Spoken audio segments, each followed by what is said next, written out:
Hi, I'm Neil Sackmary. Hi, I'm State Trooper Sean Hagstrom with the Nevada State Police Highway Patrol Division, PEIO.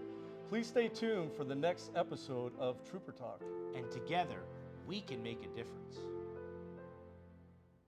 Here we are live at the 360 Vegas studios with this edition of Trooper Talk. We have someone in the middle you may recognize. Please introduce yourself, who you are, right over here. Hi, I'm State Trooper Sean Hagstrom, and I'm the Public Information Officer for the Nevada Highway Patrol.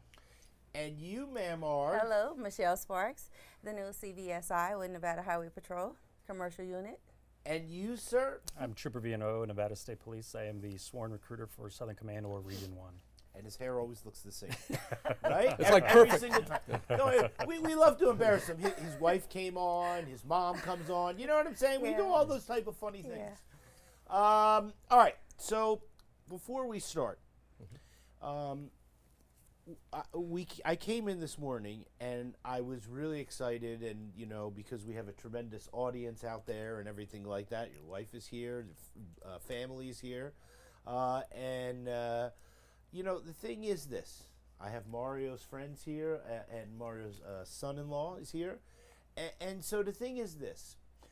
Okay, so what we were talking about is the fact of that before we started this morning, after I said hello to everybody, the nice gentleman on the right-hand side over here said, I just want to tell you that I got my car.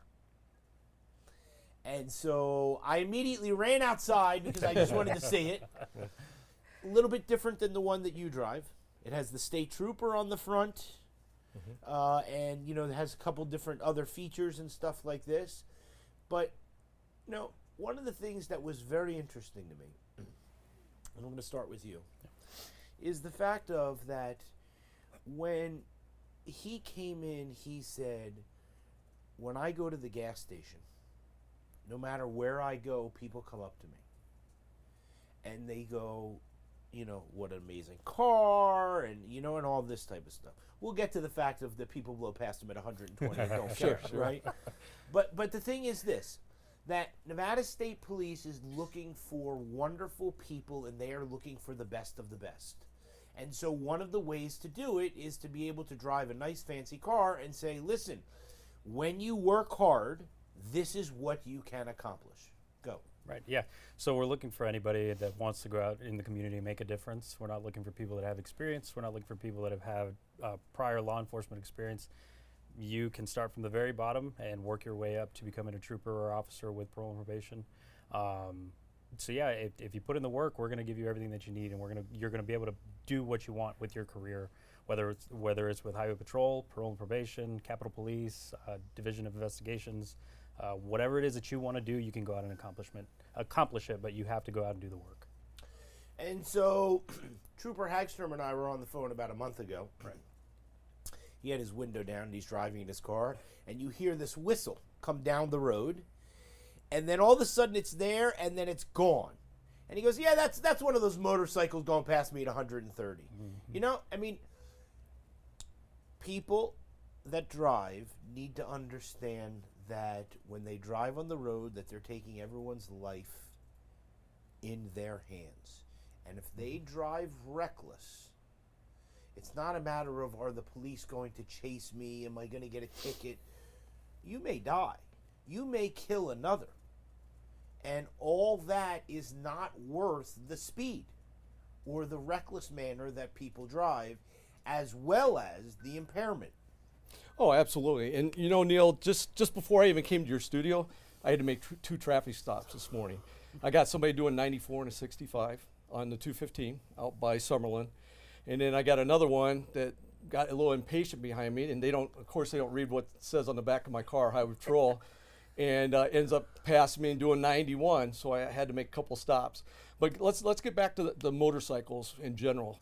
The last 2 months, we've had 4 sport bike fatalities on our roadways dealing with speed and reckless driving. And these are those motorcycles going in and out of traffic. It's illegal in Nevada to split lanes, as we know, but also to put other people's lives in danger when you're doing that, let alone themselves. And there's consequences to everything, Neil. When you're traveling at that speed and you make one mistake, that's the end. because at 130, I don't care if you're wearing a helmet and you got protective clothing, that's not going to protect you from slamming into a wall or hitting the ground at 130 miles an hour. So people need to realize that drive sport bikes that, you know, you might get away with it now, but if you end up getting caught, you know, we're going to end up impounding that vehicle. You're going to jail. And that, and then you got to face the consequences of the court, because it's gonna be reckless driving, but you're also going to be going to jail for that. We've talked about reckless driving numerous times out here in the valley. That's a $1,240 fine, and it's 8 points off your license. And everybody has to realize that you only have 12 points to begin with, and you want to worry about your insurance and everything else going up. You get one of those reckless driving tickets, it's going to be a real whammy on you. Trying to get insurance, because a lot of insurance companies, once you get to, you know, like a couple points left on your license, some of the insurance companies won't even cover you anymore. Yeah. So that's a lot of things that, and if you have to travel to go to work every day, or you want to actually just be a citizen, drive around in the valley, you got to have that license. You know what I mean? Because if you don't have a license, guess what? You get caught, your car is going to get impounded. And you'll be getting cited for not having a driver's license, or a valid driver's license, or suspended, depending on what you have. And then you end up in not a very good place. Yeah, you know and it's hard to recover from that, Neil, because a lot of people, you know, working class people, it's tough nowadays with the prices of everything and all that. Mm-hmm. But then you have to go get proper registration insurance prior. You have to go down to the Highway Patrol office. Mm-hmm. You get a paper thing saying that you took care of that. Then you got to go to the impound. Impound charges you daily. Yeah. You know, they don't just charge you a one-time fee. It's a high daily rate, and I can't speak what the rates are because everybody's different tow companies. But those rates are constantly going up, and plus, just to have that towed from the scene, that's probably $500-700. So that sets you back even more, and that's just trying to get out of the clear. And then now you got to worry about your insurance, you know, higher rates and everything else. So. Yeah, it's not worth it. And why would you put other people's lives in danger? You know, there's people taking their kids to school. You know, somebody might just want to be going down to the grocery store, and we just got to be mindful to others. We got to slow down. And on your show, this is what I like. We always talk about planning ahead. Yeah. You know what I mean? Yeah. If you need to get to work, or you know about the construction, just leave early. That's all we ask, and that gives you time to relax, kind of downplay how your work's going to go for the day, and just take your time, and there's no rush. But a lot of these sport bike people too, they get a big rush about high speed. You know what I mean? I get it. You know, young men, they like that speed, right? We've all done it, right? But they do it constantly every day, and you got to think that one day, that one mistake can cost you your life. And I just want to say before I get to you that you know, one of the things that you get to see as a state trooper is you get to see people's body cam, and you get to see when those people have those GoPros, and you didn't tell me what happened, but you told me after you saw that guy with the GoPro a couple weeks ago, how horrific it was. You know, that like, this is things that the general public doesn't ever see, but these are things that you see, that you have to take home, that you have to daily work. And so, even though you don't see these type of things, sometimes you do. Okay. And with what you do, you're helping keep our roadways safe. Yes. Most people don't think that there's a commercial enforcement division, and they see these big rigs drive down the road, and they're like, oh, you know, they get away with anything, and they can just drive, and this is not the case. At all. And so last week we had Sergeant Clifton on, because Trooper Hagstrom was always saying about the commercial guys, how they're always pulling these cars over, right? And they have the ability to pull someone over as a state trooper. And so we love the commercial division. We have some you know, great things to talk about. So explain to us just a little bit about what the commercial division is, and then what it is that you do. Well, the commercial division, we have the check site, so that's the main part. When the troopers are out at the check site, what we do is before you have to pull in. Some people have driveways where they're able to continue, but most of the trucks you have to pull in.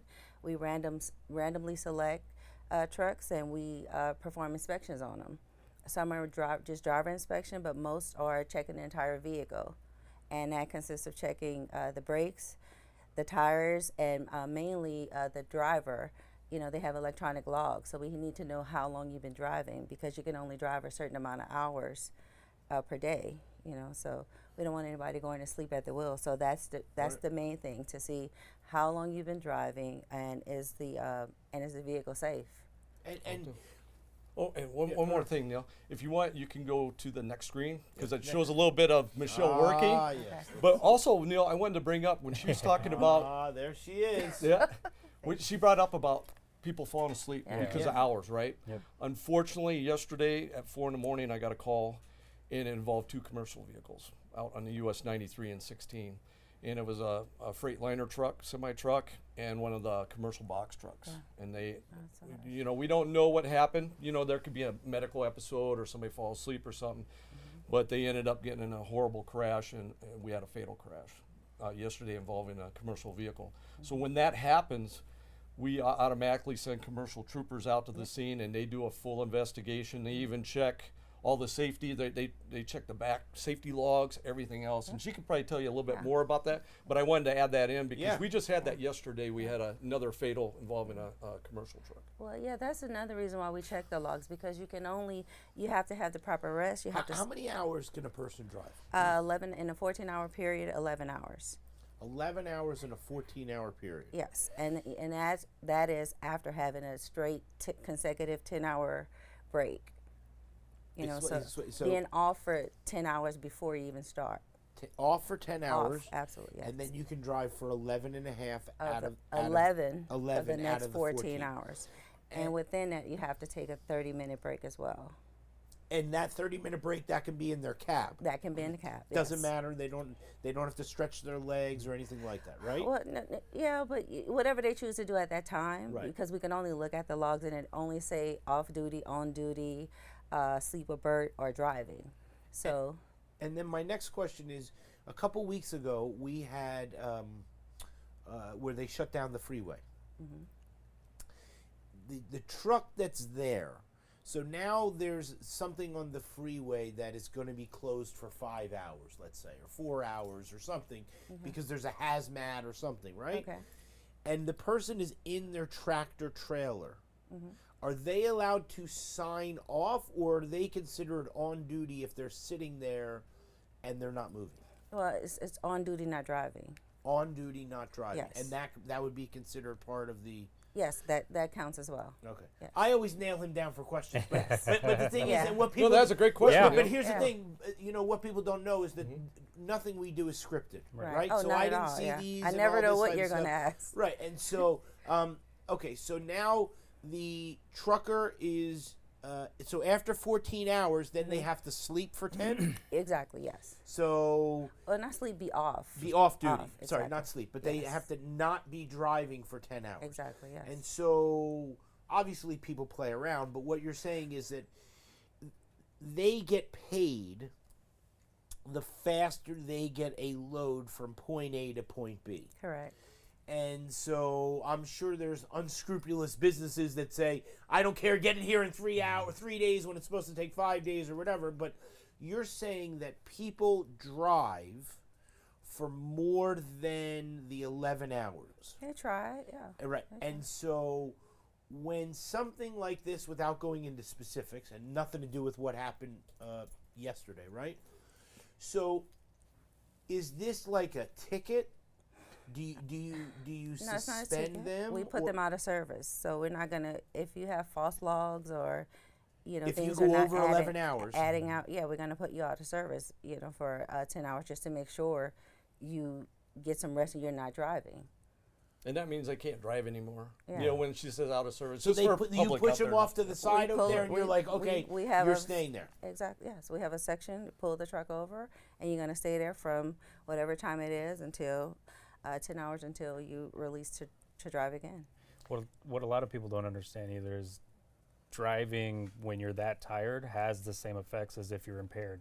A lot of people don't understand that when you're that tired, you don't your mind isn't completely there. So especially driving a semi truck that Right. heavy, Yeah. Right. yeah, that's consequences that are waiting to happen. I mean, it's not anything to play with. So I mean, I mean, like exactly like you're saying. Like I'm just thinking about like it'd be cool. Like you're like you get to see the open road and Right. you get to stop anywhere and all these type of things. But like you're sitting in this cab for 10 hours. I mean, you're not watching TV. You're not. Well, they do. Okay, see, look at I'm me. sorry.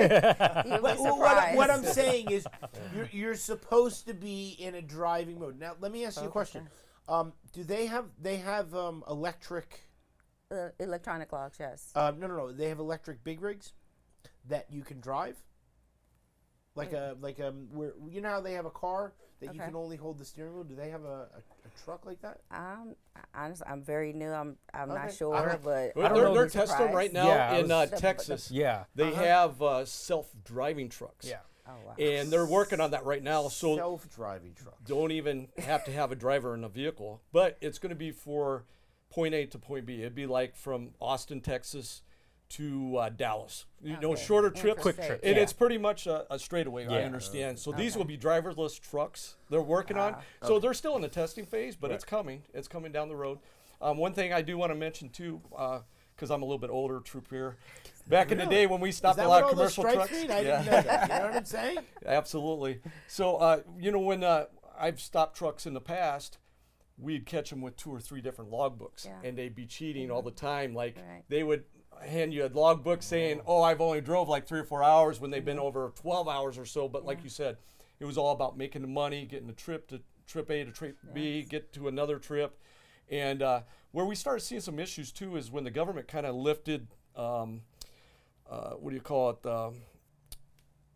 Sanctions, as I would say, during COVID, because we needed all these supplies and we didn't have as many people in COVID. Right. We started seeing a lot more commercial truck crashes because a lot of people were driving over hours. You know what I mean, to get it done because there wasn't as many truckers out there getting our supplies going because everybody was in lockdown and you had to keep the supplies yeah, going. right. You know what I mean? So the government, they had to do something to keep our economy keep going. You know what I mean? Right. But when you do that, when you lift these sanctions and they're not out there allowed to, really check on certain things, then you start seeing more crashes go up and other stuff like that. Yeah. I mean, now it's been self-corrected and now they're all over it again. You know what I mean? Making sure that safety is paramount for our public. Of course. Yeah. Absolutely. Are you a sworn officer? No, I'm not civilian. A civilian officer. Civilian, yes. And look, see, he's smiling because he wants to get more civilians. How long have you been with Nevada State Police? Well, I've been with. I was in parole and probation, so I started as an admin, administrative. Okay. Admin 1, I was promoted to supervisor, so I was with parole and probation for 5 years. Transferred to highway patrol 3 years ago, and as an admin, and I just transferred to the commercial unit, and I watched, the troopers what they do, because I myself didn't know we had a place that stopped trucks and check, do all of this for safety. I wasn't aware of the commercial unit, and I went out there with the troopers. I started training. I was interested, and once I told them that, they trained me, sent me to classes.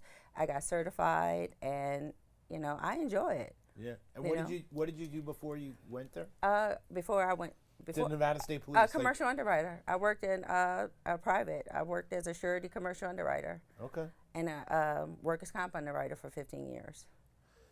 So, here's someone then that we always talk about, like Trooper Corporal McClarty, right? Like how he was in the casino and a lot of people came from this type of industry, right? There's certain family members who came from things of this type of nature that work for Nevada State Police, right? Right. See, he's turning red again. You know what I'm saying? But it's the truth. Right. Right? And so it doesn't matter what it is that your background is, there's room for improvement, there's room for advancement, right? Right. And if you work hard, you're not like driving a truck where you're in a cab. Like, you have all these things to do. Yeah. Like you said, you started parole and probation. I started parole and probation in my career, transferred over to highway, and now here I am with the training division. So it's not just the sworn side that you're able to grow and advance and do these different types of things.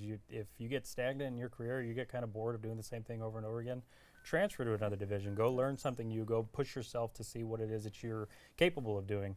Like Michelle said, she didn't know that this was open to her, but she went out and did the work, and now she's in a spot that she enjoys a lot. So we're looking for people that are wanting to grow themselves, but are also wanting to make a change in the community and for the public. Yeah. So are you and both of you two going to hang out with the Mustangs, like and put them like this Yeah, and right. stuff like that? We're gonna go. Well, race. you know what? You're going to take it up to Sergeant Clifton's ranch and have like 2 Mustangs with his Mustang in the middle. Or I something? do got to say this, Tell and me. I'm going to say it because I him wanna and his say- wife Right, I wanna rolled up next to me in the Mustang, Right. and then you know what she says to me when Tell she me. gets out? Let's She race. goes, Sean, you want to race? Yeah. That's what she said. Yeah, I'm like, hey, anytime, man, whatever. Yeah, I don't think our department would want us Right. doing No. that. Have the lights All out flashing and of have fun. you two just drive down. We're there. going to a call. Yeah, going to a call. Go you to know a what I'm call. saying? Yep, that's cool. Yeah. You know, but the thing is that it's fantastic, Yeah. and you know, I was very proud when you got it, and I know how excited you were. Sure. You know what I'm Yeah, saying? Absolutely. Nice car. And so it's really cool. And what do they give you a take-home car as well? Yes, I have a personal vehicle. It's a brand new Toyota RAV4.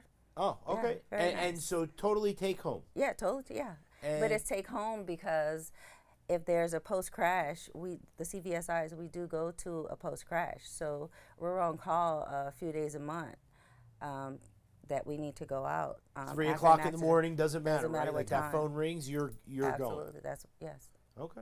And that's another good thing, Neil, is even our civilians that work in these kind of divisions or whatever that we have, all have, our investigators, everybody has take-home cars. Yeah. And you know that, working for Nevada State Police, that's one of the advantages that we have because you're not driving. We've talked about that, driving to Right. and from work. Right. You're hitting on work from your driveway. And then once you're done, you're hitting off right in your Yes. driveway again. So there's a lot of advantages to that. And I just want to bring that. exactly. Absolutely. This is what I was going to say. That she drove here this morning, right? Maybe, and I'm not asking what your schedule is. But I'm just saying maybe you don't work until 2 o'clock. So it's like you would have driven your civilian car here and said, "Oh, it's no big deal. It's 15 minutes or Right. whatever." But no, this is the advantage of the Nevada State Police. I know you want to say something. Yeah, no, it's a Look, bonus. He's over there. He's like, He's "I'm just telling you Yeah, about the free no, car." it's a bonus. It That's is. something that the state Yeah. does. They essentially give you everything to get into the department or the Yeah. state, but they also take care of you. So if you go out and you do your work, they take care of you and they give you the things that you need to do your job.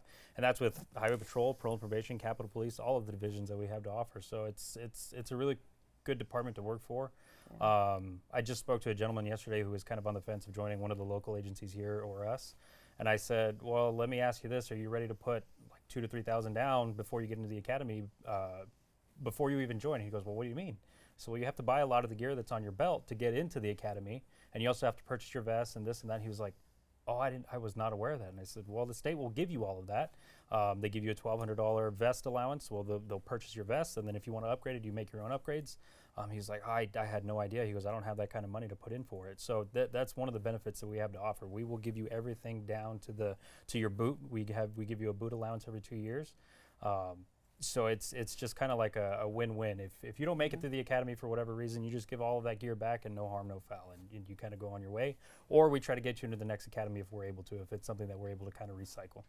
Yeah, and it's the best equipment too. 'Cause Yeah. you got to think, Yeah. the weapons that we use, even our rifles, everything top of the line. Yeah. And everything is pre-examined through our instructors to make sure that we have the best viable equipment and everything. And one thing I want to add on about the car too is it's your own office. Yeah. So you set it up the way you want. Nobody else drives it. That's your car. You're totally responsible for it. And you're not looking at gas and maintenance and having to drive to a substation if you work at another agency and pull your gear in and out. That's your car, your office, so you get to use it the whole time while you're working, which is a great benefit. And what do you put in your car? You I put have flares and all that type of stuff? No. Well, we have the cones set up for safety, but you also get your own personal laptop. You get your own personal cell phone. Everything that you need to be successful in the job, you have it. So. I was going to love say, it. do you want to join Nevada State Police? So that sounded fantastic. But you already know, you know what I'm saying? She loves her job. Yeah, I that's do. what I'm Absolutely. saying. I do. I just want to wrap up on this segment and Okay, say okay. that when it comes to the Nevada State Police, okay, we love the women. Thank We always, when Trooper Wellman was here, and now she's a corporal, you know, we did the 200th episode right before we did the Happy Mother's Day, and we showed the mothers and all this type of stuff. The women of Nevada State Police, you're under a truck. You're doing every single thing that the men can do. And it's really important. You know what I'm saying? And so we love to showcase the women of Nevada State Police just as much as we love to showcase the men. I just want to embarrass you as much as No, that's not. And then I just want to say my lieutenant is a woman, my captain is a woman, and I, you know, from when I first started, I just enjoy looking at them doing such a great job. So when I wanted to move into the commercial unit and, you know, be out there to become a CVSI, they are supporting me. So that's why I'm here to let, you know, it's good to see women do things. So Of course. even when I see the women pulling at the truck stop, you Oh, know. they're driving the Oh trucks. yeah, Right. I'd be so happy, you know, and Right. they be happy to see me. I'll be happy to see them. Right. I never even thought of that. Yeah. But Oh, this yeah. is this is Oh, right. yes. Never even thought of that. All right, let's see what we got. All right. So this picture here, we've shown on Trooper Talk. And this is one of the pictures that Johnny won't let us see because Trooper Hagstrom has a few of him, you know, setting all this stuff up. Does that make sense? Yes. But here's what I want to talk about. Most people would look at this van and they would think it's a normal van, forgetting the fact that they would drive past it at some obnoxious speed is a whole another topic of conversation. But the technology that you have and the technology that you use, please explain to us what this van sort of does and why it is that it's so important to use. I'll go. Okay. Well, this camera that you see here, it scans every truck that goes by, and it comes up into the computer system, and it just it also lets us see if there's bad tires. It lets us see things before they even get to the check site. Right. So because we can't see everybody that go, you know, we can't stop every truck that goes by. So it just shows us if there's a bad tire, you know, I Brakes guess overheating. brakes. Yeah, Yeah, that's because this the is an main infrared thing. camera. Yes. So what it is this is what they use like on the Black Hawk helicopters. So we've showed video even for the press, you know, for other media outlets, showing the trucks coming into the check site, and they can check even the tire inflation. You know what I mean? Because you can see if the tires are, you know, if it's overweight and the way the tires are formed. And then they're also, like, if the brakes are going bad and they're overheating, they'll show up brighter. So then that allows them. And then in front of this van, we don't have a picture of it, it has a license plate reader, which we're going to have in a lot of our NHP cars now that automatically run the plates and everything. So they can see if your registration's current, if you haven't been checked for a long time, or need to be checked out, or if they're looking for that vehicle to make sure because they've either that company's had a lot of safety issues or something. So one of the good things too is what I wanted to bring up too. You know, I was talking about back in the day when I had to do the logbooks. They had the handwritten logbooks. What's nice is most of your commercial vehicles now are going to what was it called, the digital or the Electronic logs. electronic logs. So what's nice about that is the companies can also check how their drivers are doing, and they expect them to do that. And they get some good driving awards for a lot of these companies. If you work for major companies, they want the best drivers. They get great pay, but it's all due to safety, and they know what that needs to be taken care of before they go back on the road and start traveling long distances, like if they need tires taken care of and everything. And that's one of the main things that she does. But that's what's amazing about this van is they can run all the license plates, get everything situated. They might, what used to take us probably a couple hours to do, 30 inspections. Now you can run like 800 to 1,000 vehicles in a few hours and pick out the ones that really need to get checked out, so we're not wasting time of, second guessing, would you say? Well, yeah, exactly. Or just randomly stopping. So this way we know for sure this truck has a flat tire. This truck needs the brakes checked. So that's what that right van off tell of us. this technology. Yes. And so when it comes to this, we're able to then better secure our roadways, Yeah. to Safety. have better safety on our roadways, because one of the things that people don't care about is driving of impairment, of the speed. You know, I drove the other morning from from one exit to another exit, but not a very long distance. You know what I mean? Here's what I saw. I saw two trucks at about 90 miles an hour on the far left lane. So I was in the middle, right, in my car, that were and the truck was like it wasn't even straight because the truck it can't be at 90 miles an hour going around a sharp curve. Yeah. They didn't care, right?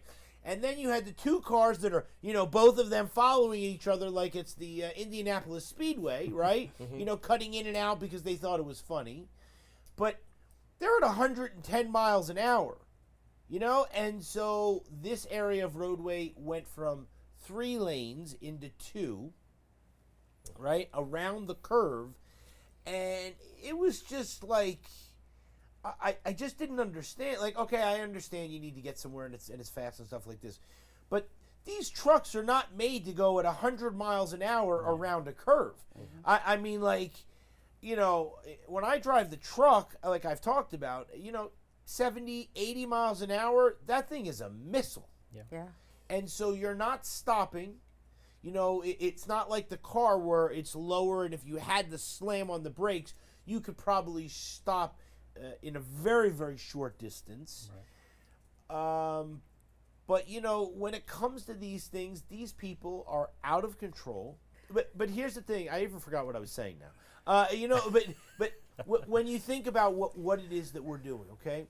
So we need as many people out there helping patrol our roadways, helping us in a non-sworn position to help curb the trucks. Because at the end of the day, we know that a lot of people are, not in a disrespectful way, but they're very malicious to the trucks. And they think that these trucks can stop on, in 12 feet. Yeah. And they don't realize that there's, I don't know how many gears are in a truck. I heard there's like 16 gears, and you're downshifting, and this guy, who's doing that? Yeah. Right? And while you're watching the road, and, you get this lunatic like, we need more people. Yeah, How absolutely. do we get them? NevadaStatePolice.com. There's an apply button up at the top, and if you need any help with any of the information that you're submitting, you can reach out to me. I'm plastered all over that website, and that's specifically my job is to help you get into Nevada State Police and getting you into the academy. Background check? Background check? Unfortunately, you have to be in physical shape. Correct. Because there are certain physical requirements that you need to do because, you can be the strongest and the biggest person in the world, but, you may have to run after somebody. You may have to. So there are limitations, but that's why Nevada State Police only wants the best. Right. Because when you're there, when you go to the academy, they know. You can't fake it. Yeah. And so they don't want people that are trying to fake it. They want people who want to do and accomplish, right? Right, yeah. They will absolutely know day one if you're there for the right reasons, or if your heart is 1,000% in it.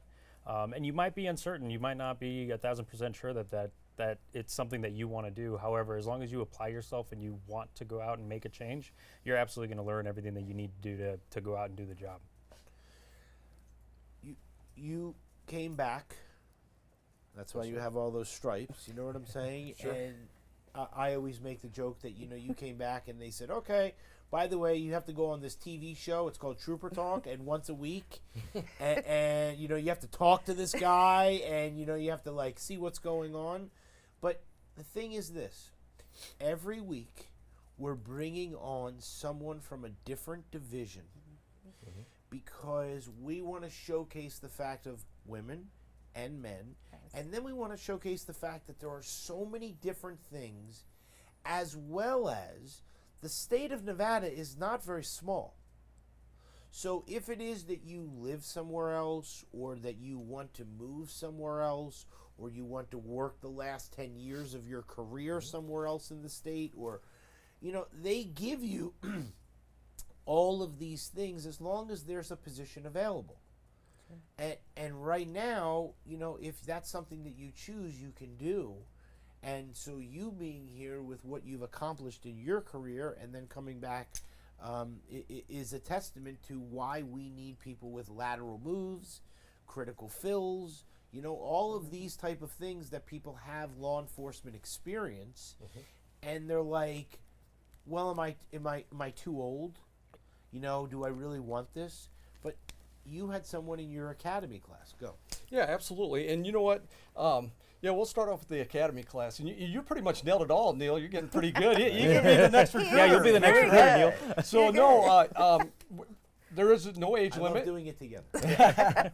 Hey, there's no age limit. Louis can tell you, hey, as long as I can do the testing, the physical, and everything. I had a gentleman that went in the academy with me because I came as a lateral officer from a Metropolitan Sheriff's Office before I came to the Highway Patrol. So we were all experienced officers. Well, we had one of the persons in my class was a USC professor, and he makes really good money, but always wanted to be a trooper. You know what I mean? He already had his tenure as a professor. His wife was getting transferred, I believe, up here. He was 64 years of age, and he was able to complete everything. Worked for us for several years as a trooper, and then he went to our other division, Capitol Police, making sure that all of our buildings are secure.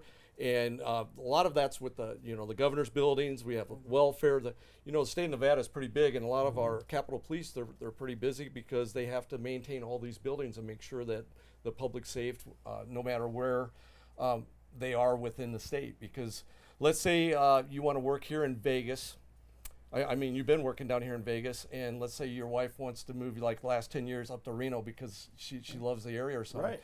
If there's an opening, like you said, we'll make sure that you get transferred up there if there's an opening and we can fill your position. So, and also we're always looking for rural troopers that, let's say you live in a small town like Battle Mountain or Wells, Nevada, and you don't want to live in a big city and you love that lifestyle. We'll work with you to stay in that area to become a trooper. So that's another good thing. And then we're also looking for military. People are getting close to getting out.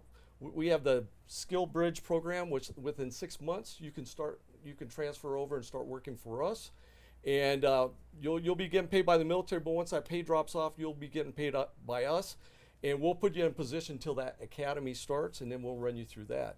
So there's a lot of different things that you can do if you're looking to come to the Nevada State Police, and then also we have so many different divisions. It's just our main divisions are Highway Patrol and Parole and Probation.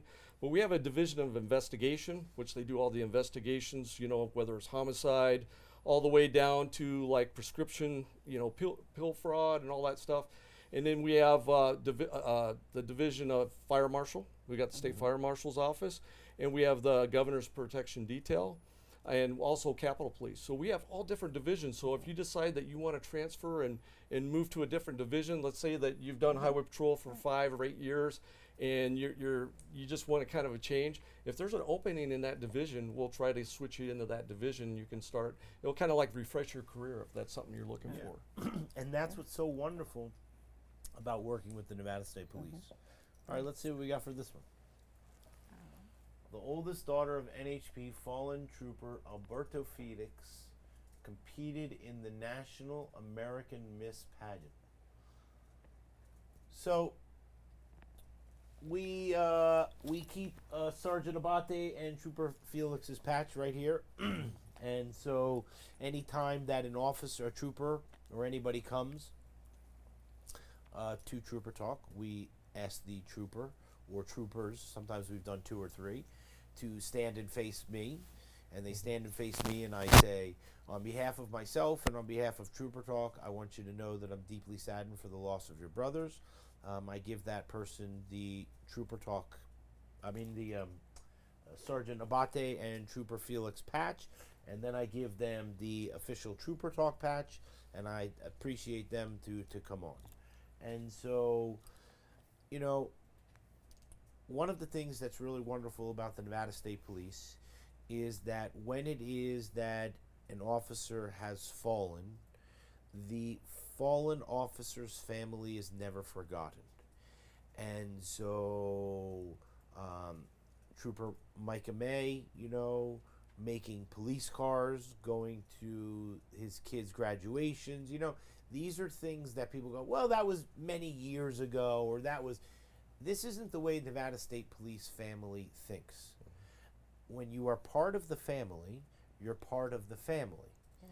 And so they look at things like this that unfortunately Trooper Felix can't be present to witness these type of major accomplishments, but his wife and his children sort of can live in his honor, and that's sort of the best they can do when it comes to his memory. But the Nevada State Police always puts that in the forefront, and whenever anything like this happens, they're always there, and that's something that sort of separates them from others that is very special. Yeah, we're family here, and we've always talked about that, Neil, about how close knit our department. You know, we probably have under 400 troopers statewide, but like I said, everybody knows everybody. It's like family, and we've always talked about, you know, you go to different divisions or departments, organizations where you have to use a chain of command. We still have the chain of command, but let's say if you had a question for a lieutenant or a captain, they'll take the time to help you and answer that question. They're not going to say, oh, you got to go back to your sergeant and submit it and all this other stuff. We are a very close-knit family. Matter of fact, we wanted to highlight this because Alyssa Bell, this is the oldest daughter of our fallen officer, Alberto Felix. She won the Nevada Miss, the Miss Nevada Miss spokesperson model. She actually won the whole thing, and then she was a runner-up to 5 different things for the National American Miss. She was a runner-up for 5 other ones. But what I want to show you is I wanted to include this picture. You notice this guy in the far right corner? That's Kevin Honey, our major. And he went all the way down to shorts. Scottsdale. Him and his wife actually went down there because, and he really takes care of our troopers so much that people don't really realize, because there is, with our fallen troopers, the last 2, Sergeant Abate and Alberto Felix have small children, right? And Major Honey allows them to come over to his house. He'll have them every so often to go to the pool, bring their friends or whatever. And that's one of the biggest things, is he's always there for his troopers.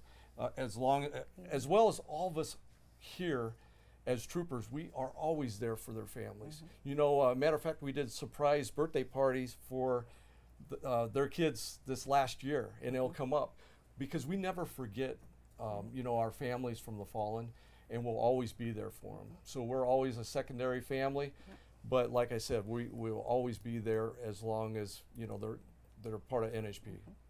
Always will be. So the major, I don't text that often, but like I'll send them a little thing like you're doing great or this or that. Immediately text back. Like this guy has so many thousands of things to do in his day and to accomplish and everything like this. Always available. And he sends me a text, like, you know what I mean, like right back.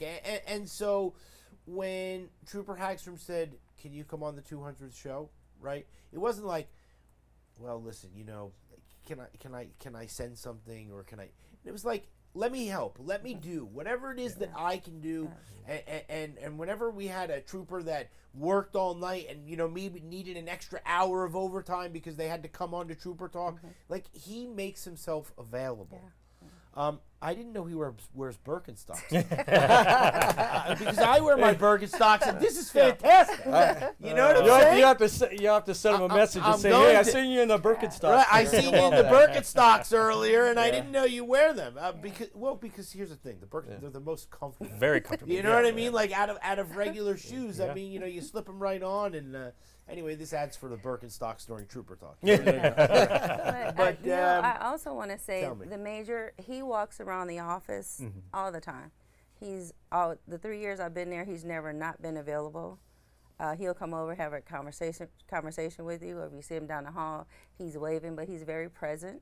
And I also want to say we have a peer support team, which I'm a member of as well. So peer support, we take care of our officers when something happens, as well as the families. Perfect. I'm glad you said that. So I want so sort of go into depth because a little bit more now. Okay. So the trooper, a normal person, sees a tragedy 3 times in their life, approximately 1 to 3, and the troopers see 80 or hundreds, right? Every day, yeah. And every single day, you know, nothing is routine. But you know, okay, they pulled someone over, they got a DUI, they put him in handcuffs, they took him to jail, they're back on the road. Okay, you could say that, and nothing really dramatic happened. You could say that, okay, thank goodness this happened.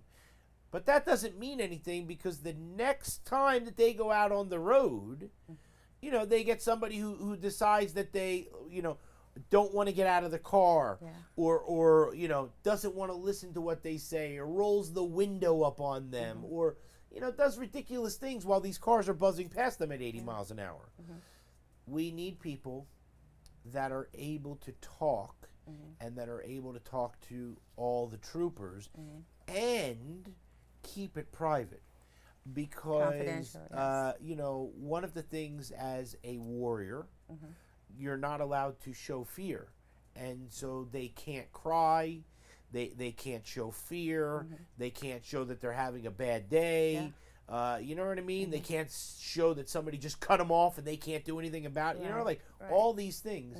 And so they need peer support. What is that exactly? Peer support, I mean, we have different areas of it. So we even have officers. You have to go through training, because they teach us how to deal with different situations. You never know if somebody's having a bad day. You want them to be supported. So we're here to support our admin staff, our sworn staff. So we have all kind of members, and we have a new Cortico app that you can just go on the app, and it's for the officers, it's for their families. Anybody can use it, and you can go through there and just, it's very confidential. Just you may select a certain person that you want to talk to. An officer may only want to talk to an officer. You know, but it's always confidential, and it's just an outlet for you to speak in private, just, you know, let some things off of your mind, relax. We have all kind of resources there for any situation that we can refer people to, but peer support is there just to support the officers and their families through whatever situation we may be having. And I was just going to say to you, and then you get to your thought, that, you know, when someone passes, you want to scream. You know what I mean? And one of the things that I am able to do is that when things really upset me,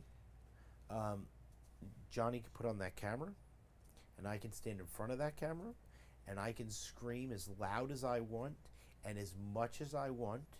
And the only person not only that sees it is Johnny, but the thing is that I'm able to get things away from me that I'm not able to do, but I'm able to do it on a camera that doesn't talk back. Right. And so being a trooper, you deal with things on a regular basis that maybe upset you.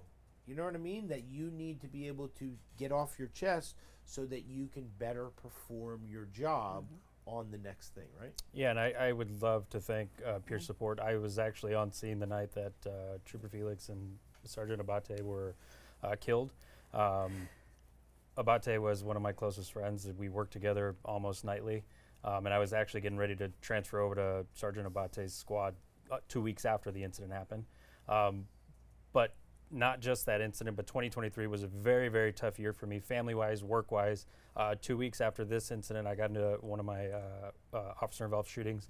So I had a very, very heavy 2023 for me, and peer support was there for me from the very beginning to the very end. And whether it was me talking to one of the civilian staff or one of the troopers, they also allowed me to talk to a therapist. They had referrals for me to talk to therapists, and it didn't cost me a thing. One of our civilian staff, who was a trooper prior, Kendra, she is one of the best people to talk to. She's very understanding. She was a trooper, so she understands the job. But she also had the referrals for different doctors to talk to. And it was at any time of the day. I worked graveyard back when that incident happened, and it was like, hey, if you need us at 3 o'clock in the morning, please give us a call. If you need anybody to talk to, give us a call. So I would just love to thank peer support, because they do a phenomenal job. They don't judge. They don't take anything that you say badly you can get whatever it is that you're feeling inside of you off of your chest. Because that night was one of the toughest nights that I had ever gone through, and you're absolutely right. Like I'm seeing what's in front of me, and I'm trying not to lose my mind because I'm being recorded. Everything's being recorded. But as soon as that camera clicks off, I need somebody to talk to. And they were there in an instant. They were there at the scene. They were there at the hospital. They were there at our office. So wherever it is that they needed us, they were there to help us and to talk to. And like she said, it's not just civilian. It's troopers, sergeants. We have some of command staff that are support staff as well. So they do a phenomenal job of kind of bringing us back down to where we need to go. Because you're absolutely right. We go through this, but then we're expected to go back out onto the road and handle our job and to continue with a clear mind and be level-headed. So they do a phenomenal job of bringing us back to where we need to be. And in today's world, where everything is being video recorded, right? You know, you need some person who is not a very nice person to, you know, hi, I'm just pulling you over. I just wanted to let you know that, you need to put the baby in the baby seat, or, you know what I mean? Yeah. Like, you know, you have a headlight out, or you know what I mean? You were doing excessive speed. I'm not going to write you a ticket. You know, I'm just telling you, you know, you're doing 80 and a 65. Just do me a favor, slow it down. And you get somebody who puts the phone in your face, and, you know what I mean? I don't care what you say. And you just had this tragedy, right? I always say the name on the front is more important than the name on the back. But, you know, for a trooper, you know, the name on the sides is more important than the name on the front. Right. And so at the end of the day, you represent the state. Yeah. So you can't just be like, oh, you know, go off on somebody because they did that. You have to, you know, it took a long time to get to the position that you're at, right? And so it's really wonderful that you're able to sort of talk about these things, because one of the things that people don't understand, they see the troopers, you know, for 15 minutes or, you know, 5 minutes or 8 minutes in a bad situation. Why else would you want to talk to a trooper except they pulled you over? You know what I mean? And so a lot of people don't go to the career fairs and all this type of stuff and engage in a positive way, which is why we do the show, because we want people to know how wonderful you are, and, you know, that sometimes there's tragedies, but that we need to be open and honest in order to move forward. And that's why your wife and your mom work for the state, you know, for Nevada State Police, because you can express that, right? Yeah, and I have a great support system, obviously, at home with my wife and my mom working for the state. But like Trooper Hackstrom said, command staff is very, very, very supportive. After all of these incidents happened that year for me, they were there for me. They checked on me. They wanted to make sure that I was okay. They said, hey, if you're not able to go out on the road tonight, we totally understand. Stay at home. You don't have to come in.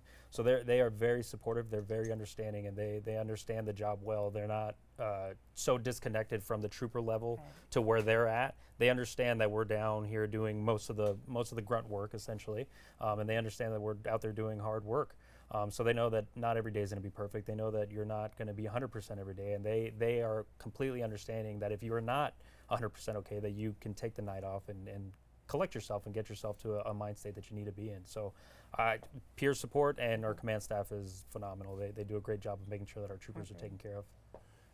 So how fast are you driving in your car? Neil, the speed limit. Neil, wait a minute. What I'm saying speed is, limit. when you're driving, so how fast are you driving in your car? Because just when you were saying that, I was thinking, right? Okay. That they blow past you at 90 miles an hour, they don't see you. You're doing 65, 70 miles an hour, something. You know what I mean? Like around the speed limit, something like this, right? Absolutely. And so I just want to understand this, that he's closing in and doesn't see this huge thing that says state trooper. He showed me on his car, which I thought was pretty amazing, that because I thought that I saw this thing up in the black left corner, and I said, oh, what's that? Is that the license plate reader? And he showed me the two cameras, and he goes, no, that's the license plate reader. I mean, this thing is like there, and then he showed me the thing next to it, and he goes, that's the camera that looks inside of my car in case I have to take someone with me. Sure, yeah. Okay?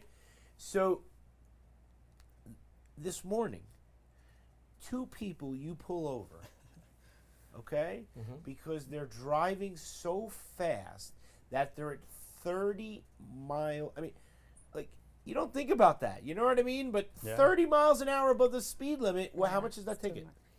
If I was right, well, they're looking at reckless. If I catch them, going in and out of travel lanes without using their turn signal, or let's say following too close with that speed, Yeah. then that goes to a reckless. If I Reckless. decide to do the reckless, but usually 21 and over, and once you start getting to 30, you're probably looking at a good $500-600 ticket. You know what I mean? 5-6 points. At least 4 or 5. 4 you know or what I mean? 5 Because points. we had the red light violation, and that's pretty. Last week we talked a little bit about that, and that's pretty high on the points because of the hazard and the danger of it, and that's almost the same, and that's 4 points. 4 points. So yeah, I'm saying probably about 4 or 5 points. When Insurance you're doing goes that up. Absolutely. You know what I'm saying? Yep. And even if they get that, let's say they get that knocked down, because they have the ticket buster people and all this type of nonsense, right? So they get that knocked down. It's still costing them $300. And it's still on the record. Yep. And you got to think. Oh, that it's doesn't still go on away. the record. I mean, they can, you know what? Because that some of that stuff never goes away. You know what I mean? Even if you got it taken care of, as far as that, there's still a record of you being stopped and all this other stuff. So we can look at past history. You know what I mean? Sometimes when I pull somebody over, I ask them, when did you get your last ticket? Like I your told them, driving history. yeah, and they'll tell me, and we can find out, if they're telling me the truth. But the gal I pulled over earlier, it's been over a year, but it was for following too close. The second one I pulled over was within 6 months, and it was for speeding, of course, right? So, of course, we're trying to create a thing where it doesn't become a problem. You know what I mean? So we're not out there to try to make it difficult for you. You know what I mean? We're always trying to cut brakes too if we can get it to you. But once you start getting into that reckless category, now you're putting other lives in danger as well as yours. Because, we've always talked about the two biggest contributing factors in Nevada for fatals is speed and impairment. And if you look at a lot of our crashes throughout the valley, it deals with speed. Of course, we have the distracted driving, and people don't pay attention, and they'll get in a fender bender, from stop and go traffic. That happens, but the majority of it is speed and not paying attention. And speed is one of the biggest things. Even most of our fatals is due to speed. That impairment doesn't help it any better because your reaction time and everything is all off. You know what I mean? Yeah. But it's the speed that ends up either getting somebody in a personal injury crash or causing a fatal. And it might not be just you, it might be somebody else. And if that does happen, guess what? That can turn your whole life around. Because we have Chris Clifton in here, and he'll tell you about how your life can get changed in a moment just driving that way. Right. And now you could be going to prison, and you could be losing your job. You know what I mean? Because you're going to be going to jail for a couple years because you didn't purposely kill him, but you're purposely driving that way, and now you put that effect out there, and you end up injuring. Even a serious injury can cost you jail time. You know what I mean? You probably get up a year if you had it's a gross misdemeanor if you seriously injure somebody in a crash 1 year. from being reckless. You know what I mean? And then if, like I said, if you kill somebody, then it could be anywhere from 2 to 16, depending. If you have impairment and stuff like that. So we just want people to be mindful and slow down because. This ain't a raceway. This is a 215. They're doing 90, 100 miles an hour. 100%. Unacceptable. Unacceptable. Totally unacceptable, and we need to slow them down. Absolutely. You know what I'm saying? I know you both probably have stories, but and I'm sure that people do illegal drugs and drink and do regular drugs driving these tractor trailers. You know what I mean? I'm sure that and no one is perfect in that way, right? But my question is this. Without getting into specifics, obviously, right?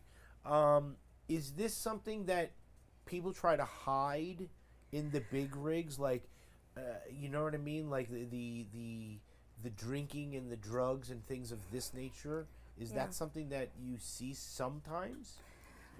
Yeah, we do. I mean, if if they pull up and we open the cab of the door and smell like marijuana, Right. a very heavy smell, we know what that smells like.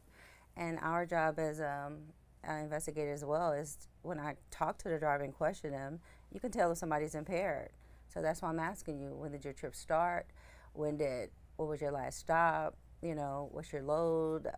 All of these questions they need to be alert, and they should be able to answer. And if that doesn't match, if you can tell when somebody's impaired. Yeah, no, 100%. So And you have at this truck stop, right? So just so the truck pulls in, and then you walk over, not a trooper. yeah, no, me You- and right. the trooper, yeah, Oh, because okay. that's what we are, the commercial vehicle safety inspector. So that's Right, with so- the CVSIs. And so when you come over, and then you would find that maybe you found something that, so then the trooper comes over, Absolutely, and then they because perform they the are test. they are sworn, and they're the only one who can write tickets and have Right. that authority. Right. But other than inspecting the truck, we inspect the truck just like the trooper do, but we're not sworn. So if I do see a situation, yes, I will. We're all there together, so I'm always Right. there with a lot of sworn troopers, and somebody will come over, and then they can handle it from there.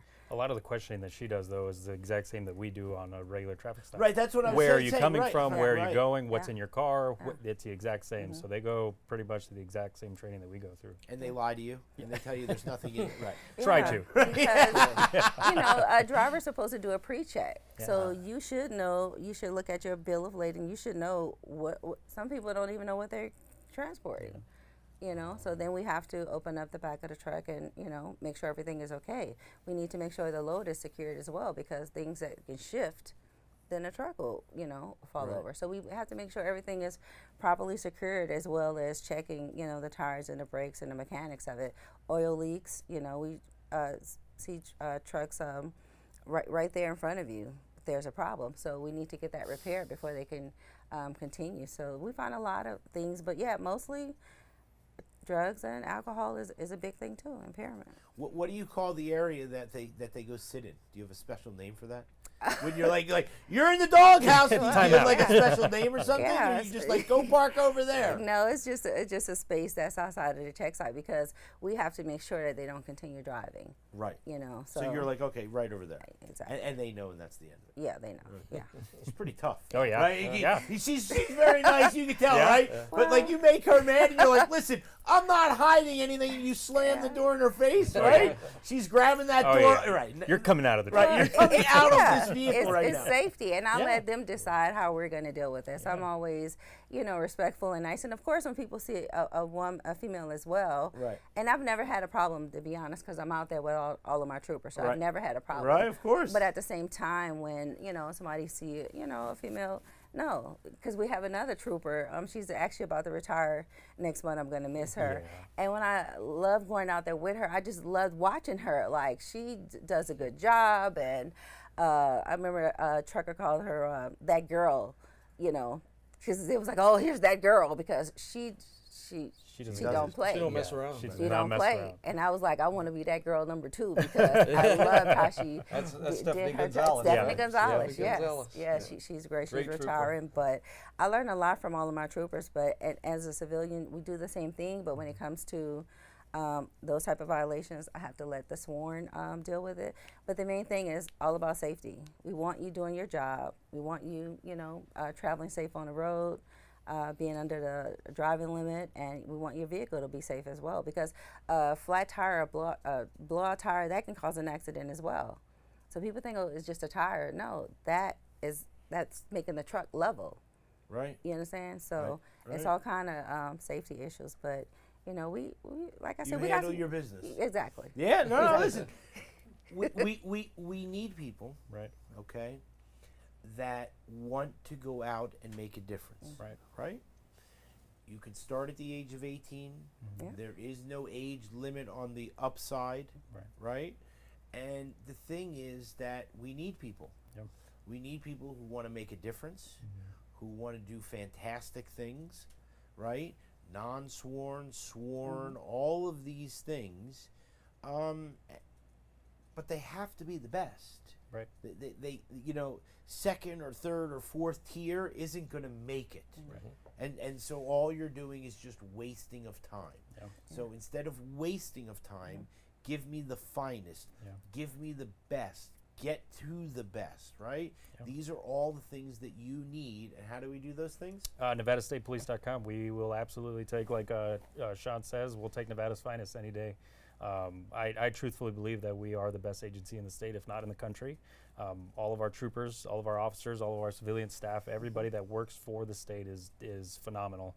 And a lot of the functions that we do cannot be done without our civilian staff. And that's both on the on the highway patrol and the parole and probation side. There's a lot of civilian positions on the parole and probation side that do supervise offenders, like my mom. Her caseload, she does supervise offenders. But a lot of the other positions over there as well are very, very vital to what we do on a day-to-day basis. So we will absolutely take you all day long. NevadaStatePolice.com.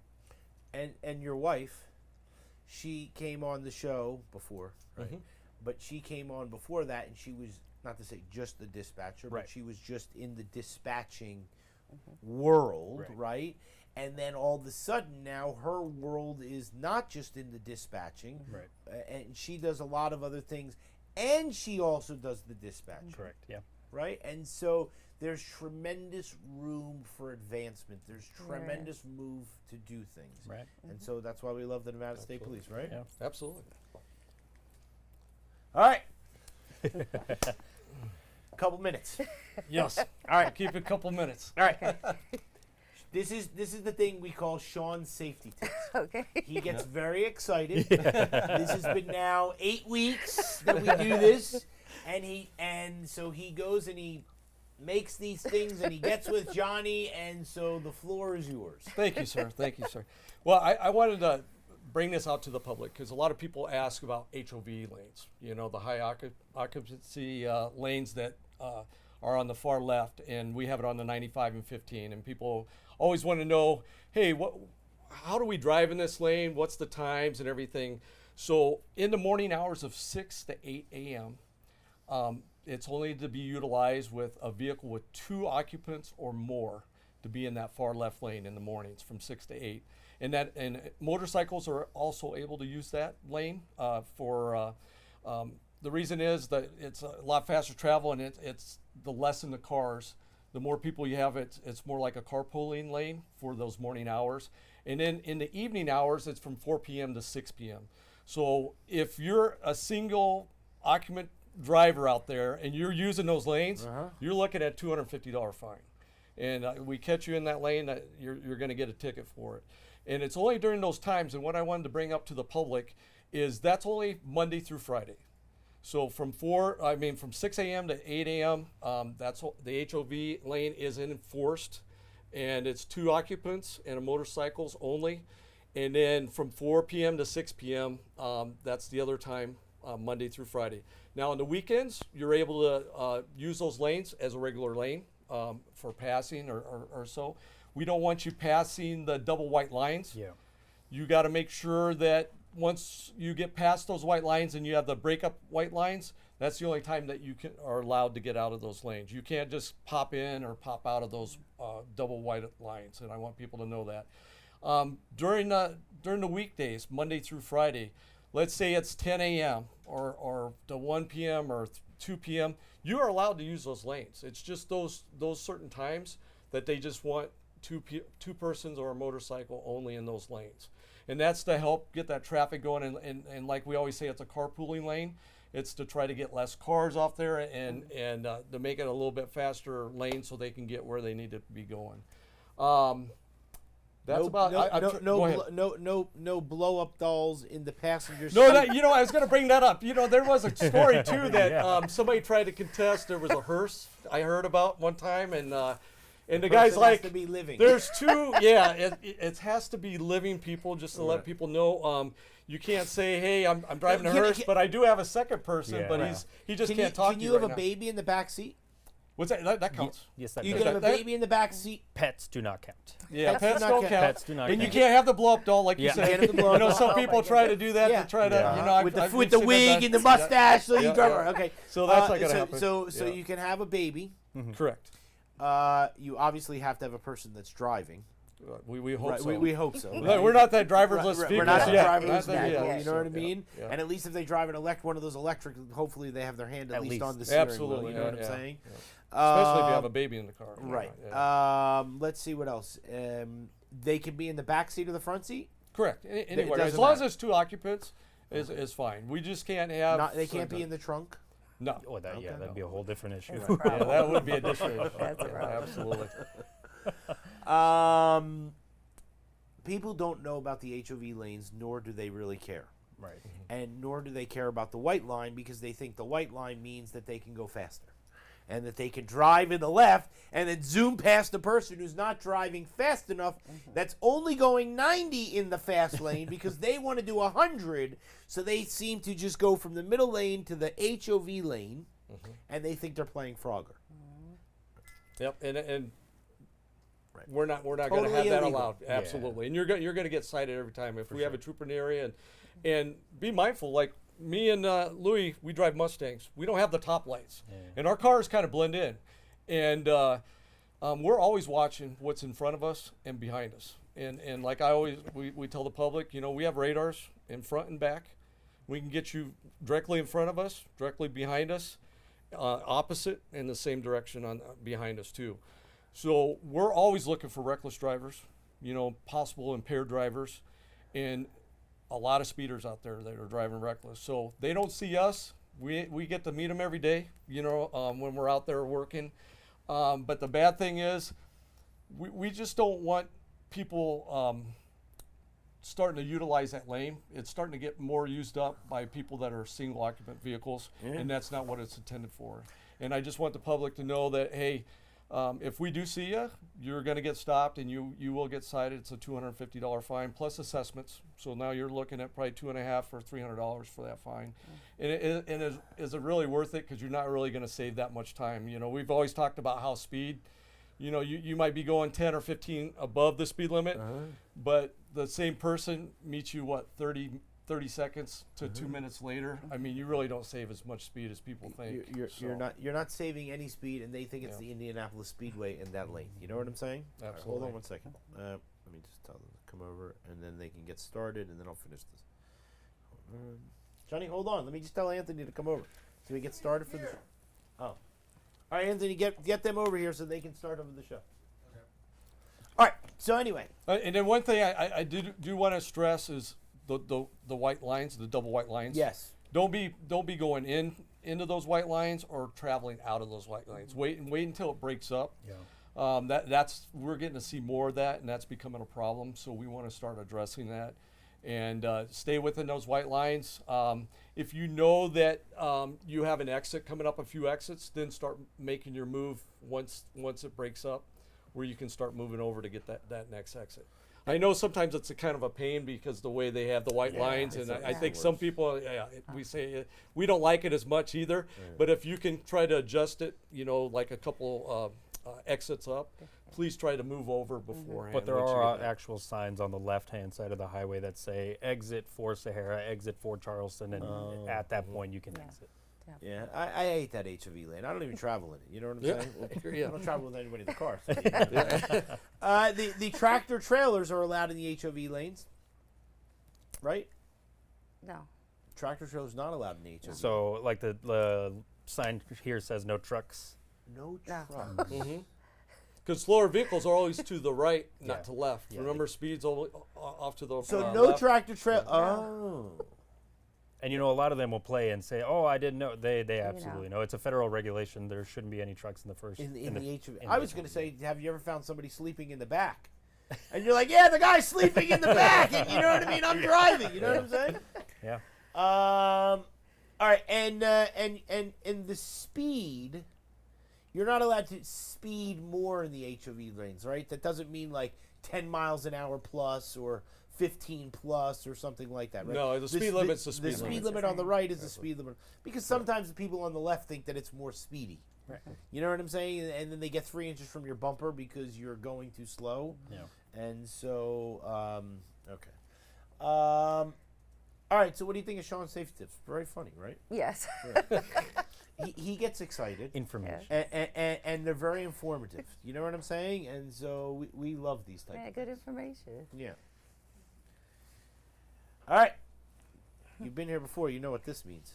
Yes. All right. What did you think? Was it as good for the first time or the second? for No, it was great, and thanks for having me back Yeah, again. I of enjoy course. doing it. Trooper Hagstrom Yes. really enjoys having you come, and you. so do I. And Thank we love you. having people from your division. Thank you. because we want people to know that we're not just out there for the cars. Right. You know what I mean? Yes. And that a trooper's just not out there giving tickets and these type of things, and that there's different divisions, and there's people that really love and care and do all these type of things, and that are not sworn and also sworn, but that they hold very vital positions in Nevada State Police, right? Exactly. And the main goal is safety. Safety. All right, tell everybody that's right in this camera that we need more women. We need more women. Where do they go? They go to NevadaStatePolice.com. There we So, go. so you got it. She's Pro. got it down. She's a When you, pro. and whenever you want to transfer to a Thank you. sworn position, Yes. you just talk to the recruiter. You know what I'm You're saying? supported all the way. Absolutely. We always want to laugh. We want to joke. We want to have a great time.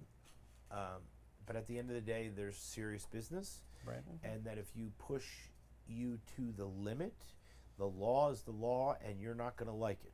Right. And so you want to be nice, you want to be friendly, all the things that everybody loves about the Nevada State Police. But what people have to know and why you want the best of the best is because in certain situations, you're going to be forced to sort of raise your tone or Right. do things like that. And, you know, the last thing that you want is to ever do that. Yeah. And so people have to know that when they get pulled over, if they do, you know, put the hands on the steering wheel, don't talk back, roll down the windows, don't move, don't start lifting the console because, you know, you're looking for something. You know what I mean? Yeah. That you will give the direction of what it is that you want that person to do. And so that's something that's very important, right? Yeah, absolutely. And I on every encounter that I have, I try to be as relaxed as I am here. But if I am pushed to that limit, I obviously have to change direction and I have to change my tone. But a good thing is that the state has taught me how to do that. The Highway Patrol has taught me how to do that. Parole and Probation has taught me how to do that. They teach you how to talk to people and how to assess situations and how to change that tone and that gear. So yeah, come join us, NevadaStatePolice.com. Yeah. Trooper Hagstrom, your wife is here, the family's here, right? They got to Absolutely. sit here and hang out. Absolutely. I mean, Thanks for having them here. this is what we do every week, right? And so it's really important for the people that you love to be able to show not only what it is that you do and all these type of things, but that, you know, this is something that's very special, that when we think of law enforcement, it's not like, oh, go on a TV show, and you know what I mean? Like, this isn't what we normally think of. But the thing is that what you had in your past career and what you have in the present career and what you've grown into, you know, is really cool. And then to have the family here to watch that is even better, right? Absolutely. And you know what? Being on NHP, all of our families are included because you know what? They get thrown in the same mess as with us. Like when I was a rural trooper, I don't know how many times my wife would have to put up with me that I would get calls at 2, 3 in the morning because I have a fatal crash. I have to get out. And in the rurals, you know, you're on call because they don't have troopers the 24/7, you know, during the night. So it's early in the mornings or late evenings that you might have to leave. And your family endures all the stuff that you have to. You might have a bad day and then sometimes you really don't want to bring it home, but you know you have to talk to somebody, and they live it again with you because they have to be with them, and that's why when you've been to our ceremonies at NHP, they always bring a thing of flowers for the wife, and they say, "Hey, you troopers couldn't do it without the support of your wife or your family," and I like to include her in everything. You know what I mean with the job, for the whole time and her whole, I'd say throughout my whole career.